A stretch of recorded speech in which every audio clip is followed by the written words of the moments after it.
ብፁዕ ቅዱስ አቡነ ማትያስ ፓትርያርክ እውነቱን ተናገሩ። ቅዱስ ፓትርያርካችን የልደት ዕለት ያስተላለፉትን መልእክት የተመለከተ ሰው ቤተክርስቲያን ምን አይነት ፈተና ውስጥ እንዳለች መረዳት አያቅተውም። ቅዱስ ፓትርያርካችን እንዳሉት ቤተክርስቲያናችን ተደፍራለች። የተወደዳችሁ ውድ ቤተሰቦቻችን ውድ ኦርቶዶክሳውያን እንዴት አላችሁ? እንዴት ቆያችሁ? እንዴት ሰነበታችሁ? ሰላማችሁ ይብዛ።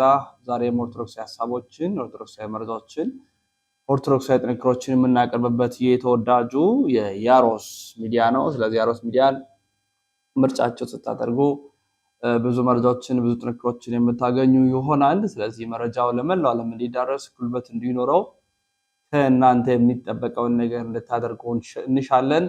በቀጥታ እንግዲህ ወደ መረጃዎቻችን የምናመራ ነው የሚሆነው። ሰላም ጤና ይስጥልን። እንዴት አላችሁ?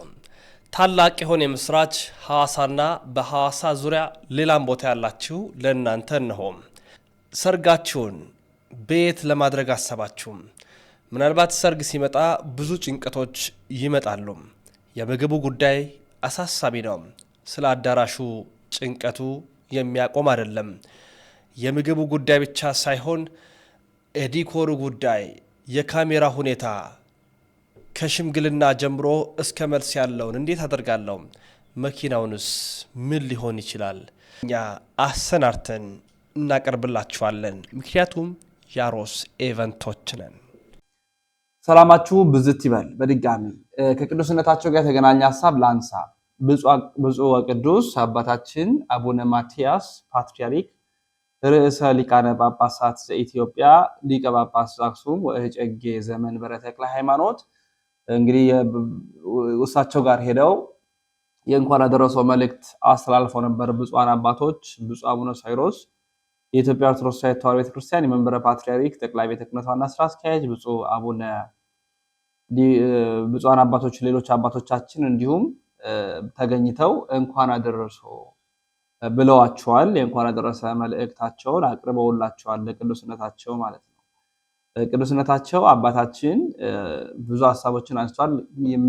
ከምስጋና በኋላ ያነሷቸው በጣም ጥልቅ የተባሉ ሀሳቦች አሁናዊ ሁኔታችንን የሚያሳብቁ አሁናዊ ሁኔታችንን የሚያሳዩ ያለንበትን ነገር ፍንትው አድርገው የሚገልጡ ነገሮችን ተናግረዋል።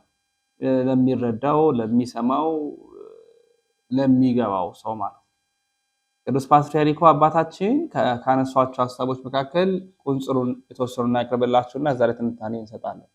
ምን አሉ ቅዱስነታቸው? እስኪ ቅዱስ ፓትርያርካችን የልደት ዕለት ያስተላለፉትን መልእክት የተመለከተ ሰው ቤተክርስቲያን ምን አይነት ፈተና ውስጥ እንዳለች መረዳት አያቅተውም።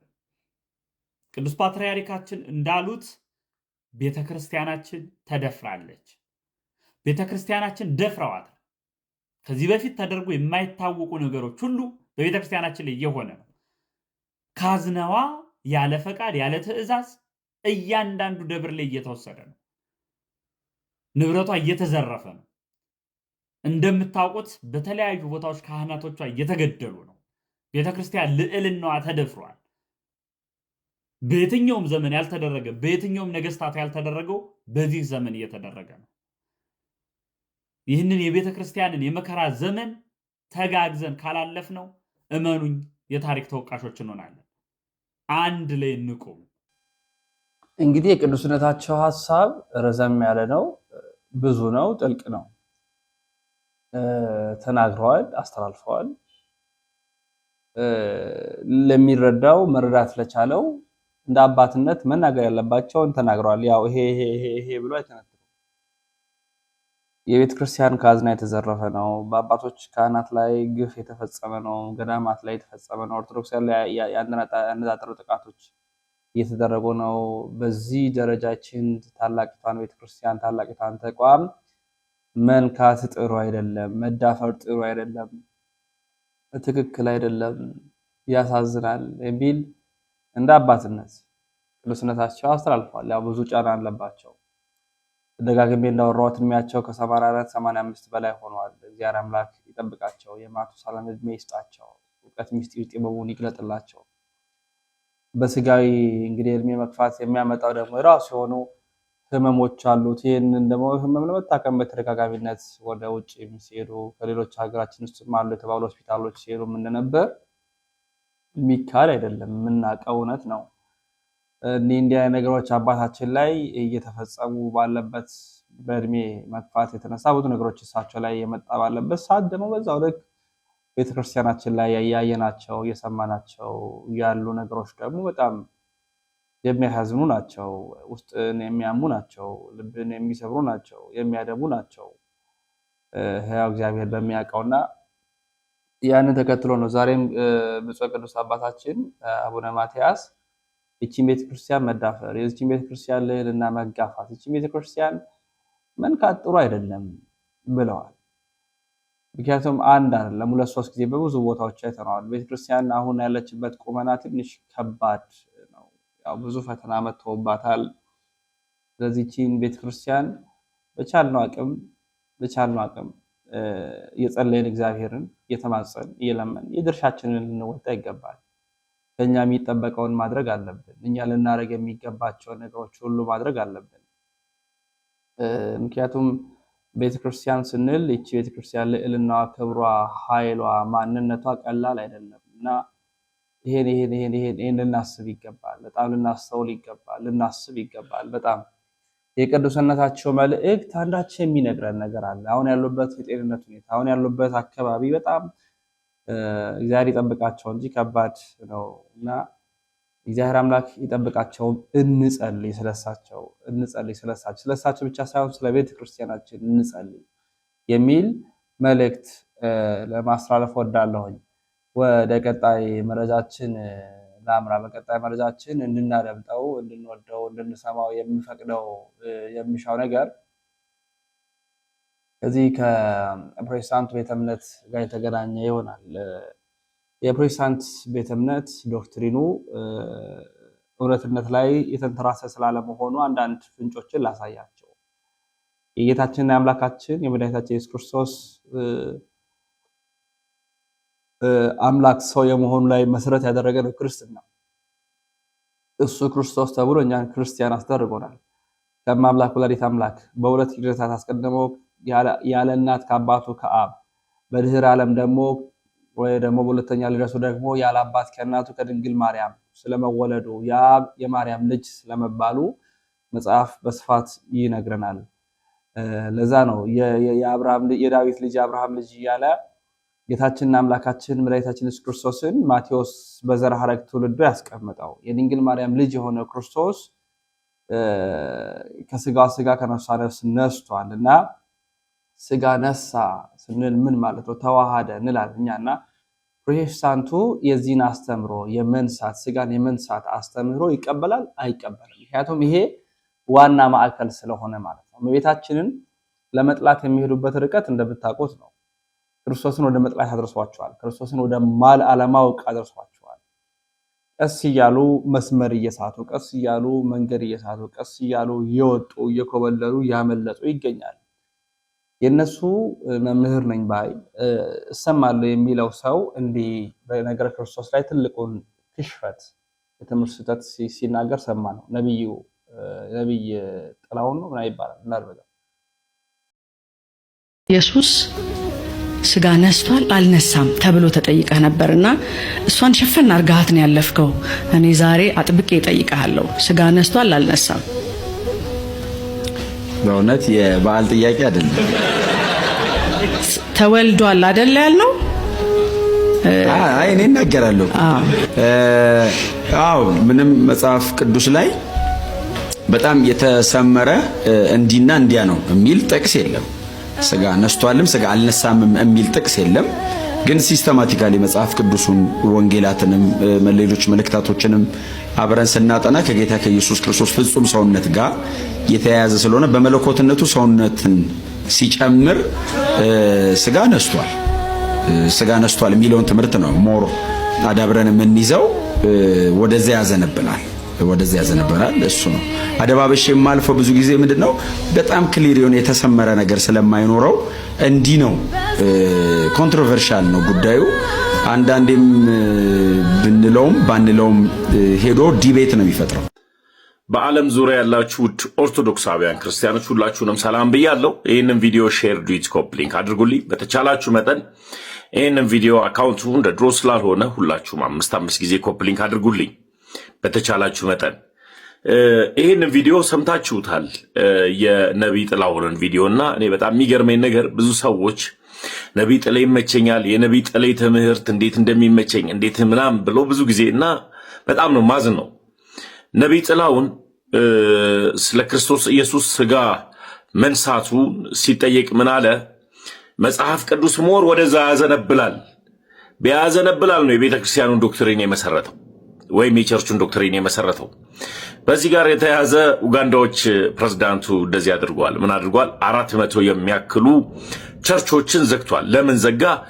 እናንተ ትምህርቱን ሳይሆን ወደ ገንዘቡ ስለገባችሁ ብሎ ዘግቷል። ኢትዮጵያ ውስጥ ቢዘጋ ኖሮ የመጀመሪያው የሚዘጋው የማን ነው ብትሉኝ የነቢይ ጥላሁን ቸርች ነው። ለምን ቢባል ክርስቶስ ኢየሱስ ሥጋ መንሳቱን በአግባቡ እንኳን መጽሐፍ ቅዱስ ላይ ምን ላይ እንዳለ አያውቀው። ሲያወራ ዕብራውያን 7 ላይ ያለውን ዘሎ ነው የሚያወራው። ዕብራውያን 2 ላይስ ምን ብሎ እንደተጻፈ ያውቀዋል። ክርስቶስ ኢየሱስ ሥጋን ነስቷል ብላ ቤተክርስቲያን ስታስተምር መጽሐፍ ቅዱሳዊ የሆነ ምን አለ? አውድም መጽሐፍ ቅዱሳዊ የሆነም ደግሞ ጥቅስ አለ። ይህም በነገራችን ላይ ዕብራውያን ምዕራፍ 2 ቁጥር 14 እስከ 16 ያለውን አነበዋለሁ። አንድ ጊዜ ተከታተሉኝ። እንግዲህ በልጁ በሥጋ በደም ስለሚካፈል እርሱም ደግሞ በሞት ላይ ስልጣን ያለው በሞት እንዲሽር ይኸውም ዲያብሎስ ነው። በሕይወታቸውም ሁሉ ስለ ሞት ፍርሃት በባርነት ይታሰሩ የነበሩት ሁሉ ነፃ እንዲወጣ በሥጋ በደምም እንዲሁ ተካፈለ። ደግመዋለሁ፣ ጫፍ ላይ ያለችዋን በሥጋም በደምም እንዲሁ ተካፈለ። የአብርሃም ዘር ይዟል እንጂ የያዘው የመላእክትን አይደለም። ስለዚህ ክርስቶስ ኢየሱስ ከድንግል ማርያም ሥጋን ምን ብሏል? ነስቷል። የማንን ዘርን ያዘ? የአብርሃምን ዘርን ያዘው፣ የመላእክትን ዘርን አልያዘም። ስለዚህ ከእናታችን ቅድስት ድንግል ማርያም ሥጋን ምን ብሏል? ተካፍሏል፣ ነስቷል። ይሄ መጽሐፍ ቅዱስ ላይ ዕብራውያን 2 ከ14 እስከ 16 ያለው ነው ማለት ነው። ጴንጤዎች ግን ነሳ የሚለው ያመዝናል ነው ቤተ ክርስቲያናቸውን ዶክትሪን ነው የሚመሰርቱት። ቤተ ክርስቲያን ግን እንደዛ አይደለም። 4 ነጥብ ረገጥ አርጋ ነው ኦርቶዶክስ ተዋሕዶ የምታስተምረውና እባካችሁ ሳታውቁ ሳትታለሉ ከዚህ ሰብ ጋር ህብረት እያደረጋችሁ ያላችሁ በአንድም በሌላም ንግግሩ ይሄ ከብልጽግና ወይም ደግሞ ትበላለህ፣ ትጠጣለህ፣ ትከንፋለህ ከሚል ጋር ሐሳብ ጋር የሚሄድ ስለሆነ ምድራዊ አጀንዳ ስላለበት በንግግሩ ተወስዳችሁ ያላችሁ ሰዎች ካላችሁ እባካችሁ ማምለጥ ይሁንላችሁ፣ መንቃት ይሁንላችሁ። ኦርቶዶክስ ተዋሕዶ ለዘላለም ጸንታ ትኑር። ይህ የቤተ ክርስቲያን አስተምህሮ ነው። ክርስቶስ ኢየሱስ ከድንግል ማርያም ሥጋን ነስቷል ብላ ታምናለች። ፕሮቴስታንቶች ግን ያመዝናል ነው የሚሉት። ይህንን ሰው የምትከተሉ ሰዎች ተጠንቀቁ። ኦርቶዶክስ ተዋሕዶ ለዘላለም ትኑር፣ አሜን። በዕብራውያን መልእክት ምዕራፍ 2 ላይ የተቀመጠውን በማንሳት ነው ወንድማችን ተሙ የመለሰው። የፕሮቴስታንቱ ቤተ እምነት አሁን እንደምናስወሰው እዚህ ቅርባችን ኬንያ 10,000 አካባቢ የሚያክል ቸርች ዘግታለች። ኡጋንዳ 400፣ ኢትዮጵያ ላይም የሚቀር አይመስለኝም። እንግዲህ በብዛት በአንዴ መዝጋትም አለበት ብዬ አስባለሁ። ያው ምክንያቱም ስላየናቸው ማለት በዚህ ደረጃ በዚህ ልክ ነው ክርስቶስን የማያውቁት፣ ክርስቶስን የማይሰሙት፣ ክርስቶስን የማይረዱት በዚህ ልክ ማለት በዚህ ደረጃ ከማርያም ሥጋ ነሳ የሚለው ኮንትሮቨርሻል ነው አለ። አሻሚ ሐሳብ ነው አለ። እንዲህ ነው እንዲያ ነው የምንለው አይደለም፣ መጽሐፍ ቅዱስ እንዳይለንም አለ። በጣም የሚያሳዝን ነገር ማለት ይሄ ውድቀት ነው። እመቤታችንን ለመጥላት፣ እመቤታችንን ለማሳዘን፣ እመቤታችንን ላለመቀበል የሚካሄድበት ነገር ሊሆን ይችላል። ምንም ችግር የለም። ግን በዛ ልክ ግን እንደ አይነት የጥፋት የስህተት መንገዶችን መሄድ መከተል ትክክል ነው ብዬ አላምንም። እዚህ በጣም አሳሳቢ ነው። በጣም ሊሰመርበት ይገባል። ትኩረት ሊሰጥ ይገባል። ቀላል ነገር አይደለም። ቢሆንም የሰማን ያየንም ያለ ከነዚህ አንጻር ነገሮችን መመርመር፣ ከነዚህ አንጻር ነገሮችን መቃኘት፣ ከነዚህ አንጻር ነገሮችን ማየት ጥሩ ነው። እስከመቼ የስህተት ጎዳናዎችን ይሄዳሉ? እስከመቼ ላለመመለስ የቆረጠ ህዝብ ይመስላል። የኦርቶዶክሳዊ ተዋሕዶ ቤተክርስቲያን ጥላቻ በውስጡ የሰረጸ ግን ከእውነት መንገድ የራቁ ናቸው።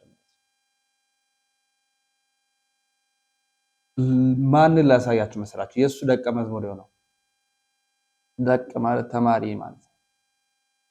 መዝሙር መዘመር ምስጋና ነው። ሌላ ትርጉሙ ደግሞ ደቀ መዝሙር አንድ መምህራችን ሲናገሩ ነው የሰማሁት። የመምህሩ ተማሪ ማለት ነው። የመምህሩን ተማሪ ላሳያችሁ።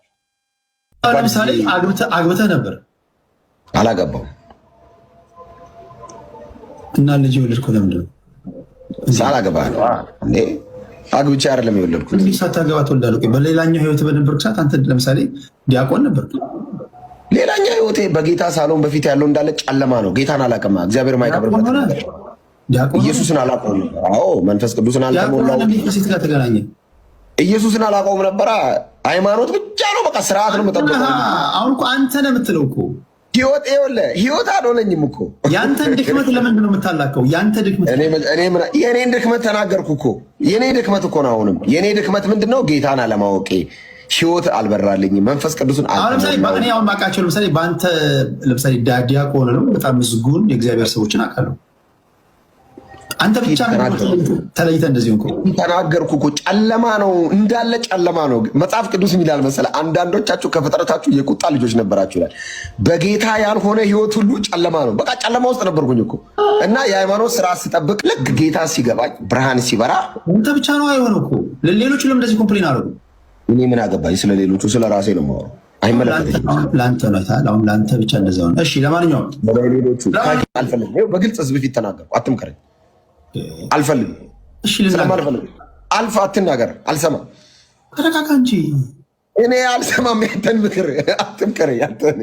አንተን ብቻ መሰማበት ቅጣት አለብኝ እንዴ? ይኸውልህ ያንተን ምክር አልቀበልም፣ ዘግቼዋለሁ። እሺ እኔ አንተ መስማት ግዴታ አለብኝ? ባይዞ አንድ ምክር ልምከር፣ ለሁለተኛ ሰውን ልምከር አትበል። እሺ ይሄ ቆንጆ ምክር መክሬሃለሁ። ለሁለተኛ ሰውን ልምከር። አሁን አንተ የኢትዮጵያ ህዝብ በሙሉ አንተን አንድ ባንድ መምከር አለበት። አትምከረኝ፣ እኔን አልፈልግም። ፋይዳ በቃ ተረጋጋ። የምትለውን አማርኛ በትክክል የምታወራ ከሆነ በትክክል አውራ። ሌላ አማርኛ እንትን ፕሮቮክ አታርግ። ማንም አይቆጣኝም። ፕሮቮክ አታርግ። አማርኛውን በስነ ስርዓት እያወራ እንኳን አንተ ከተማ ህዝብ በቃ ሌላ አማርኛ እንድታወራ እድል አልሰጥህም። ቴዲ ተረጋጋ። አንተ ራሱ አማርኛ ለምታወራ እያወራሁ አንተ ራሱ ተረጋጋ። በእናትህ እያወራሁ ምንድን ነው መሀል ላይ ተረጋጋ ምናምን ፕሮቮ እንትን አታርግ። በቃ በስነ ስርዓት እያወራን ነው። ሌላ አማርኛ ካፍ አትስጠኛ። እኔም ላውራ። እኔ ጥያቄ ጠየቀኝ መለስ ሚውት አድርግና ስማ። ሚውት አድርግ። ጥያቄ ስጠይቅህ በስነ ስርዓት ጥያቄ ጠይቃል። በስነ ስርዓት መልሼልሃለሁ። ብድግ ብለህ መሀል ላይ እየተወራሁ ተረጋጋ። እሺ ፋይዳ መታወቂያ ያለህ አንተ? የለኝም።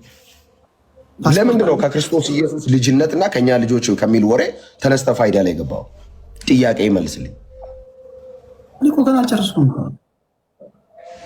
በቃ ተው፣ በቃ ቲቲ ተው፣ በቃ ሌላ ወሬ። እንዴት ነህ ግን? እኔ እግዚአብሔር የተመሰገነ ይሁን። በጣም ይሄ ልጅ ያነሳሁት ምኑም እንትና የሚለኝ አይደለም፣ ደስ የሚለኝ ልጅ ሆኖ አይደለም። ግን በደንብ ከሰማችሁ ልጅ አለው፣ ዲያቆን ነበር እና ያ ህይወቴ ጨለማ ነበር አለ። አይታችሁታል። በዚህ ደረጃ እንኳን ድቁና ያለው ሰው ምን እንደሆነ እንኳን አያውቅም። ጥላቸው እንዲህ ናቸው ማለት ባሉ ቀፎ ከበሮ የሉ የሚጮሁ ያ ዘመኑ ጨለማ ነው። ልጅ ወልደሃል ደግሞ አላገባህም እያለው አይ ሳላገባ ነው የወለድኩት፣ ያ ዘመን እንደዚህ ነው እንደዚህ። ከዛም ከዚችም ጋር ሲዳራ ሆኖ ምን ብሎ መጨረሻ ላይ ቤተክርስቲያን ከስርዓቱ ከንግግሩ ከአኳኋኑ አንቅራ ስተፋው ያ ዘመን እንትና ነው ምናምን ተሸሸገ እዛ ላይ ገብቶና በመሸሸጊያ ውስጥ ሆኖ የሚናገር አንደበት ነው ያለው። በጣም የሚያሳዝን መልኩ ማለት መብታቸው ነው። እንደፈለጉ መሆን፣ እንደፈለጉ ማሰብ፣ እንደፈለጉ ነገር ማድረግ የነሱ መብት ነው። የተወደዳችሁ ውድ ቤተሰቦች እኔ የዛሬ መረጃ እንዲህ ባለ መልኩ አቀረብኩላችሁ። በሌሎች መረጃ ማስረጃዎች እንመለሳለን። እስከዚያው ድረስ ተሰነባበትን። ሰናይ ቆይታ